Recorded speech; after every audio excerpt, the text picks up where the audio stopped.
Alors, on est bien mercredi aujourd'hui. Oui, on est bien jour mercredi. de parution du Canard enchaîné et des dessins qui vont avec. On va commencer par le Fred Touron. 17 millions de Français ont assisté au match contre l'Islande. Chiffre des organisateurs ou de la préfecture, demande l'autre.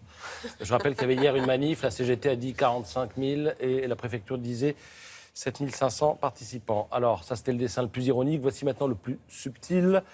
Il est signé Mouget au supermarché. Vous savez que les sacs en plastique sont remplacés par des sacs en papier. Je peux avoir une boîte de préservatifs en papier pour protéger la nature, demande le client. C'est joli. Alors le Canard, on en parle d'autant plus qu'il fête ses 100 ans, un centenaire de dessins, de jeux de mots, de titres tirés par les plumes, mais qui souvent font mouche. Alors j'en ai sélectionné quelques-uns. Ce matin, Ceausescu finit l'année très abattu. Bon, Balamou, je fais à la France l'édredon de ma personne. Chirac a pris un Jospin dans le nez et une extrême droite au menton. Et puis, vous savez que les évêques avaient, à une époque, admis enfin le préservatif. C'est tout un dogme qui capote, avait titré le Canard enchaîné. Plus récemment, d'autres titres qui ont marqué l'actualité.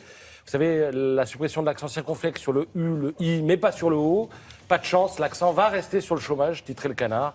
Et puis vous avez, au moment où on s'apprête à disputer les demi-finales de l'Euro, sur lequel compte beaucoup François Hollande pour redorer son blason, en tout cas, selon le Canard enchaîné, le hollandisme sera-t-il sauvé par le gaullisme, Gaulle comme Gaulle.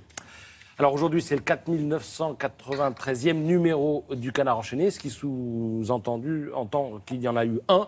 Voici le premier numéro avec cette rubrique extraordinaire. Regardez le point de vue du fumiste. Ah oui.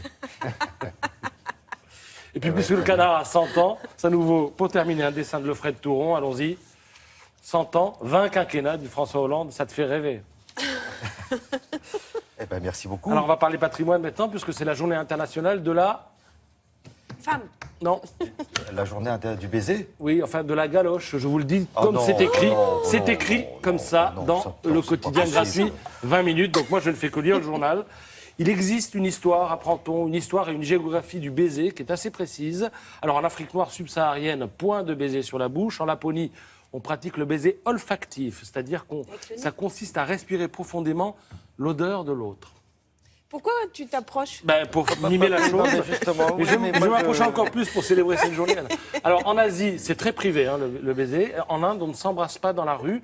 Le baiser est un héritage de l'Empire romain, il faut le savoir. Le baiser le plus sexy est une affaire européenne et méditerranéenne et il ne s'est popularisé qu'avec le cinéma hollywoodien. Parce que dans les années 50 et 60, on a utilisé le baiser sexy pour indiquer aux spectateurs que les protagonistes, évidemment, allaient passer aux choses sérieuses. Je rappelle que le French kiss, celui avec la langue, donc, je lis encore le journal, c'est quand même 50 millions de bactéries échangées à chaque fois.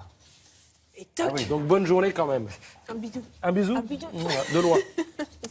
Pour terminer, le livre du jour, oui, totalement hors du coup. Je ne maîtrise plus rien. Le livre du Ça jour. va, on a été soft. Oui, on a été soft, on peut faire pire. Le Train d'Alger, c'est un livre signé Béatrice Fontanelle. Alors, la genèse du livre, en fait, tient en un mot, boom. Ce boom, c'est celui de l'explosion d'un train miné par le FLN qui hante encore l'auteur 50 ans plus tard, celui du train qui a sauté, qui était miné par des explosifs, alors que l'auteur n'avait que 3 ans. Elle accompagnait sa mère. Alors, le wagon échoué comme un cétacé, les victimes, les voisins qui disparaissent et dont on efface les noms sur les boîtes aux lettres. C'est toute la guerre d'Algérie qui est ainsi vue, je dirais, à hauteur de petite fille, à hauteur du regard d'une petite fille qui n'a d'autre choix au fond que de se sauver grâce à son imagination. C'est en fait une autre façon d'évoquer la guerre d'Algérie et surtout d'aborder un thème important, celui du destin d'une famille et la question du déracinement. C'est aux éditions Stock et c'est signé Béatrice Fontanelle. Ça s'intitule Le Train d'Alger, à lire sur la plage cet été. Merci beaucoup, Patrice, pour cette revue de presse culturelle. Dans un petit instant, Sylvie Adiguerre. Mais avant, un nouveau défi, un nouveau service digital pour voyager et trouver, si c'est possible, le trajet le moins cher. Voilà, exactement, Thierry. Est-ce que vous connaissiez Skyscanner, qui vous permettait de trouver le billet d'avion en fonction de la destination et de la date de votre choix, le moins cher, quelle que soit la compagnie? C'était une sorte de moteur de recherche du meilleur billet d'avion. Mais désormais, il y a la même chose pour les bus. Ça s'appelle Tic Tac Trip. Vous savez que maintenant, il y a la libéralisation des trajets en bus. Donc, il y a plein de compagnies qui se sont montées.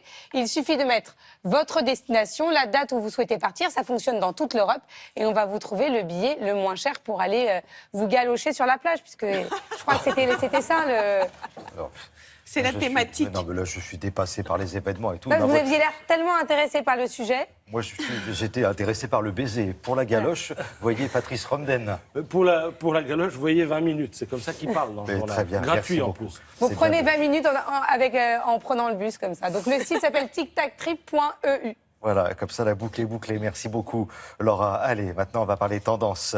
Et on va aller non pas en Suisse, mais en Italie, à Venise.